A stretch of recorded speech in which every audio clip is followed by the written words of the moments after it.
But we're going to jump into it. We're going to talk sports of all sorts, but we got to bring on a legend right here, man. Always, always, always. I'm so glad and honored to be with the legendary Mr. Jarrett Bell. We know the 2022 Bill Nunn Memorial Award winner by the Professional Football Writers of America. Been covering the NFL since 1981. Been where he is today, man. I just remember being a young kid reading his articles and reading them even nowadays. And you still are scintillating, to the point, very entertaining, and really informative. So I can at least try and sound smart when I'm in the barbershop talking sports. So let's welcome to the show, friend of the show, family member, always a parking spot here on the Real Deal Sports Show, Mr. Jarrett Bell. How are you this morning, sir? Oh, wonderful. What's happening, fellas? What's going on, Mr. Bell? Great. Doing well. I want to start off, Jarrett, with that article you wrote about Josh Allen a few weeks. And the people here in Rochester, New York, you can read his column in the Democrat and Chronicle newspapers most Sundays, Thursdays, and some days throughout the week as well. If you pick up the Democrat and Chronicle or receive it, you'll definitely see his articles on most Sundays in the Rochester Democratic Chronicle newspaper. An article you wrote a few weeks ago on Josh Allen. What's your take on Josh Allen's play? Yeah, I mean, since I wrote that article, he's been on fire, man. I wrote that piece on him coming out of the opener when, he had, 4 picks, ugly picks. They lost to the Jets. And I think it really just kind of underscored the worst of Josh Allen, especially when you talk about the turnovers. He had coming into after week 1, he had 84 turnovers in his career, which was more than anybody in the entire NFL. So there's a good Josh Allen and there's a bad Josh Allen.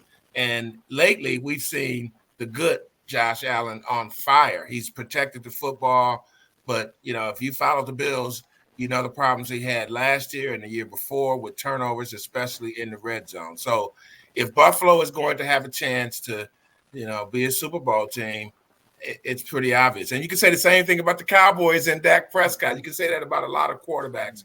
But with Josh Allen, he could be so spectacular on one hand, and then he could break your heart on the other. Yes, indeed. And one thing I noticed is offensive coordinator Ken Dorsey is putting them under center a hell of a lot more, which is you notice a lot of these quarterbacks come out of college and they're in the shotgun most of the time. And now you could tell he's starting to get a much better feel of the game, it seems to me, from under center and running the football with Latavius Murray, Damian Harris, James Cook, and the 2 tight end set. It seems like they want to make sure they get the ball out of his hands from time to time, run the football, revamp the offensive line. Do you think that should be done not only for Josh Allen, but some of these other young quarterbacks? Yeah, I do. I think you've got to have that option. I mean, the Steelers last weekend had 4th and 1 when it was still a game in Houston. They got blown out eventually, but it was still a game. They had a 4th and 1 at the Texans' 33-yard line, and they put Kenny Pickett in the shotgun. Now, Najee Harris was averaging 5 yards a carry last week against Houston, which is rare. Yeah. So for the life of me, I don't know why they put Kenny Pickett in the shotgun. Well, guess what happened? The Texans blitzed him, not only sacked him, but knocked him out of the game. And up until yesterday, it was pretty uncertain whether or not he was going to play this weekend against Baltimore. But the point being, you've got him in that situation where it's 4th and 1, totally against the Steelers' identity, pound the football and short yardage and man on man, and they come out with that shotgun stuff.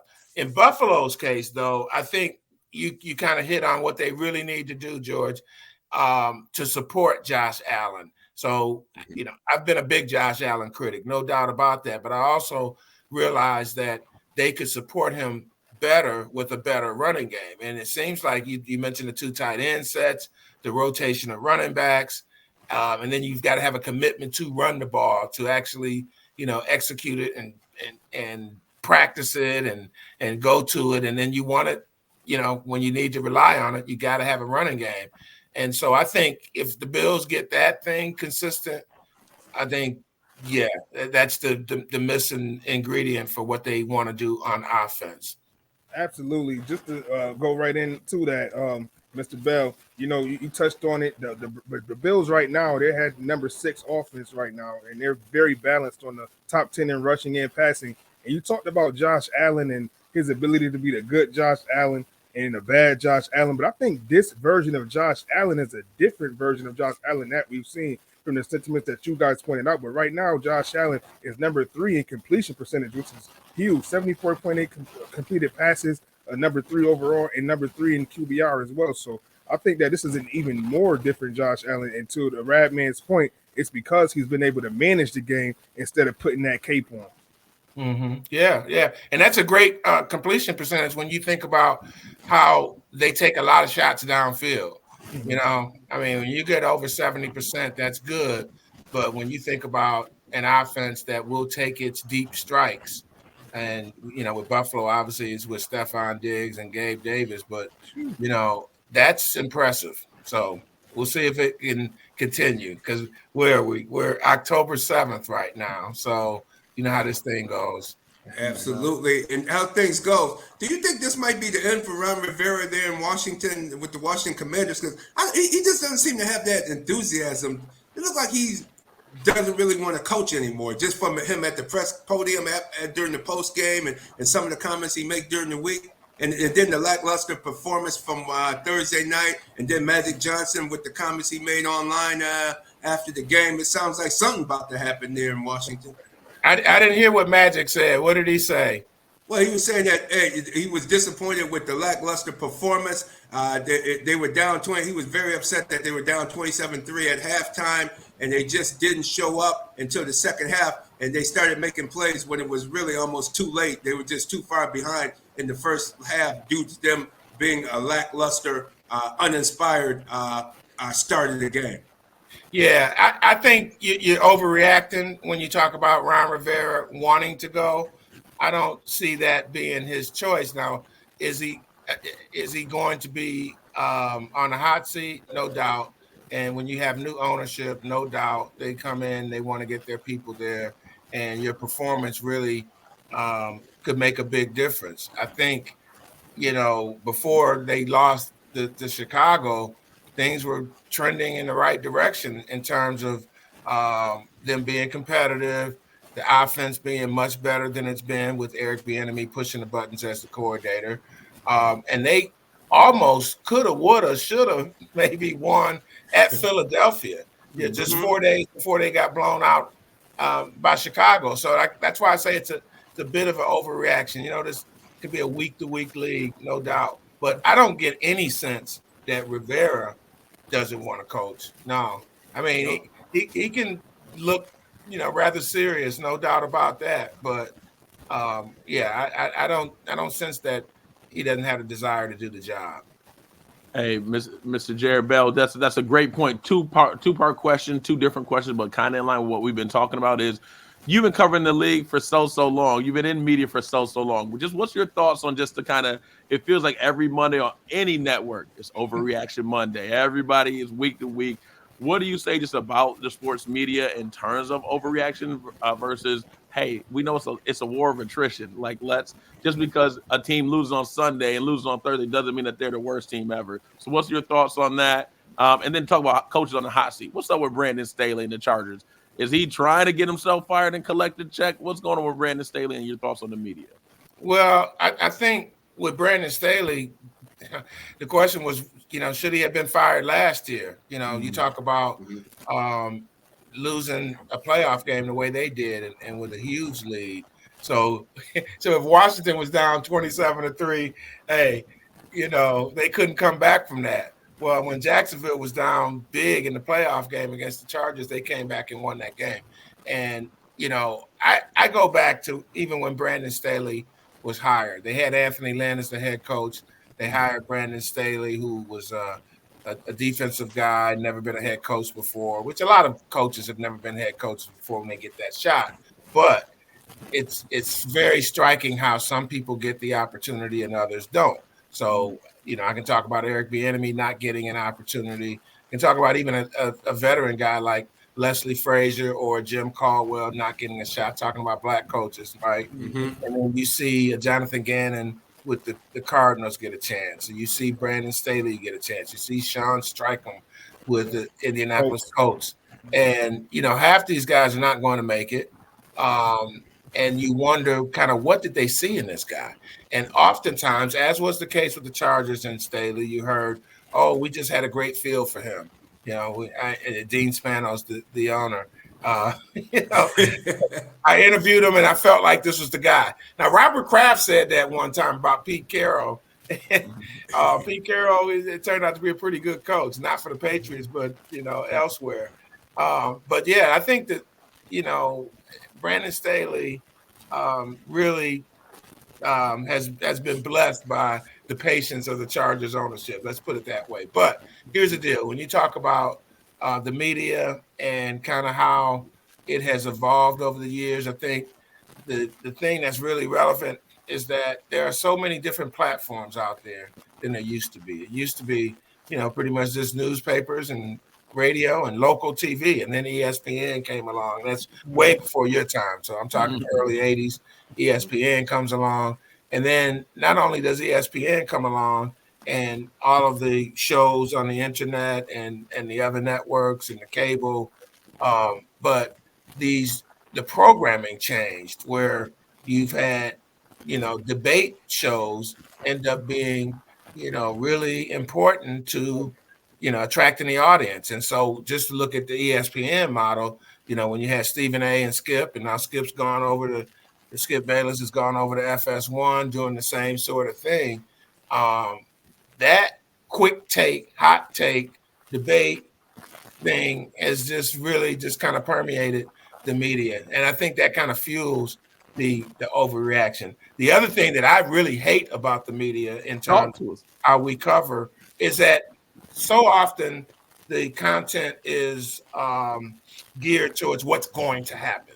You want to report the facts, but it's like everybody wants to tell you that, next year, this guy's going to be gone, that guy's going to be gone, and it's like October, and people are already, doing the rosters for next year. Yeah. And I'm talking about from a media standpoint. That is really something that irritates me. Sure, you can project and say this guy's going to be a top free agent or this guy's going to be on the market, but so often in the reporting, conclusions are drawn by media and they report it, and maybe they get some of this from the sources. We've got all of the analytics out there too. And so you throw all of that in there and it just kind of has changed the whole nature of reporting when it comes to, sports and covering these beats. It will, and I'll pass it right to Radman. But you're right, Mr. Jarrett Bell, because just hearing all the Justin Fields and where he's going to be in 2 years after he struggled the first 3 games, I'm like, it's not even a quarter of the season. It just was really mind-boggling. He was leading all these shows and talking about where he was going to be next year and when they pick up his 5th-year option. Like, yeah, that's nuts. So, go ahead, Radman.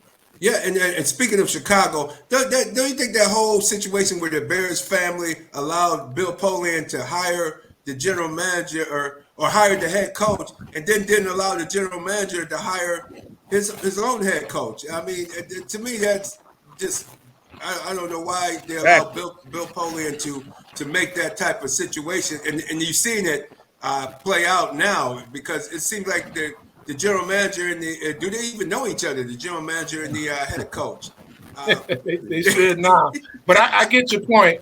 I think a lot of these NFL owners get real lazy when it comes to finding the people to run their football operations. Now, the Bears have Kevin Warren now as president, so maybe that will make a difference moving forward because Matt Eberflus is not going to make it for a long time in Chicago, right? But the idea that Polian, as is Charlie Casserly, throw him in there too. Ernie Accorsi. It's like these NFL owners go to this, this ready-made list of consultants, right? And it's like the same people all the time, and they go to these consultants. And they say, "Who should we hire?" And oftentimes it's somebody that maybe you or I would not hire. Now sometimes they bring some insight that you and I may not know, but too often we see bad hires and we question the hires and we say, what happened? How did this guy get here? So when you connect the dots and you say, well, they've gone to these consultants, a Casserly, and a Corsi, a Polian, former GMs who are still connected to the game in some ways, right? But they go to these guys and they give them too much weight. They really do. So yeah, it's one of those things that the Bears have been one of the worst managed, NFL teams for many years now. I mean, they squander, so much potential, and not even just on the field, but in terms of generating revenues in a number 2 market. The Bears just they still seem stuck in the Papa Bear years sometimes. They really do. They really do. Because it seems like the young man coming over from Kansas City Chief, Ryan Poles, who's from the Rochester area, Canandaigua, New York. I even interviewed him and interviewed his dad when his dad played, when they played football up in this area. And the young man was talking about interview. We heard through the grapevine that he wanted to at least interview Eric Bieniemy, and before he could even do that, Poland is jumping in there hiring his buddy from Indianapolis, Eberflus. More who you know than what you know type situation. Yeah, well, we've seen it too. Enemy would be great over there too, by the way. Man, him and Justin Fields in that offense, spectacular. Heck yeah. What he doing with Sam Howell was magical, man. Because Sam Howell was real average, I believe. So if you had a talent like Justin Fields, I think that'd be really, really cool to see. Last, I know you're on the time thing, Jarrett. Before you go, who do you see right now? At the beginning of the season, who are your picks for this year's Super Bowl in Las Vegas? Yeah, man, that's I don't even remember. I know I was no, seriously. I know I was hot on the Jets, and so there you go. I didn't pick them to go to the Super Bowl. I know I didn't do that, but I think it's and Buffalo. I've just always been so skeptical of Josh Allen. So I've not picked Buffalo as far as being that Super Bowl team, but. I think when I look over at the NFC, I see 3 teams. I'm wondering about the Cowboys and whether or not this is going to be the year that they break through. I mean, it's been a long time since they've been to the Super Bowl, even to the championship game. But, you got Philly and San Francisco over there. So, I don't know. I don't have a good pick right now. I'm not very good. I'm talking about projecting and future reporting. This is a case of that. I just – I'll see what happens. I mean, when you get close to January, you can see how teams are playing, because anything you say now is, based on this window of the first month of the season. I mean, we've seen things happen over the years in the NFL, and the Patriots are a great example, because we saw them get blown out in Kansas City one time. They won the Super Bowl. Saw them get blown out in Buffalo in week 1, won the Super Bowl. So, it's all about consistency. And then I think the other thing is completeness. And that's why Buffalo is going to be scary, because when you talk about if they have a running game now when they really need it, and can it complement the passing game? And we know they've got a great defense. All of that. I think that's the thing you look at. And then somebody mentioned a war of attrition. I mean, that's obvious, who's hurt, who's healthy, that sort of thing. So it's just so difficult to sit here in October and say what's happening. But we know Buffalo's going to be in the mix. And, Kansas City is still Kansas City, So we know that on the AFC side. Yes, indeed. But there we have it from Jarrett Bell. Guys, any last closing questions for Mr. Bell? Babe. Man, just always happy to have you on, Jarrett, and great commentary there. And I'm surprised you didn't give any love to the Dolphins in the AFC. I know it was a tough loss to Buffalo, but I thought for sure all that speed, Chase Claypool edition. Now they got some signs to go on guard with that speed. So, how you feeling about the Dolphins? In the AFC? If it was last week, that's probably what I would have said. It was like, so, it's just an oversight, really, in terms of, listing, every team that's got a possibility. But the way they started the season, I think that offense is for real. But how often have we seen great defense shut down a great offense? I mean, it happens all the time. The history of football. Yeah. So we'll see. All right, Jarrett Bell, thank you so much for coming on. The legend, today. Okay. The Bill Nunn Award winner. I appreciate y'all having me, man. Y'all have a good weekend. We appreciate you stopping by. Safe travels, and we'll make sure to keep reading those articles, man. We appreciate it. All right, brothers. Appreciate it. Take care.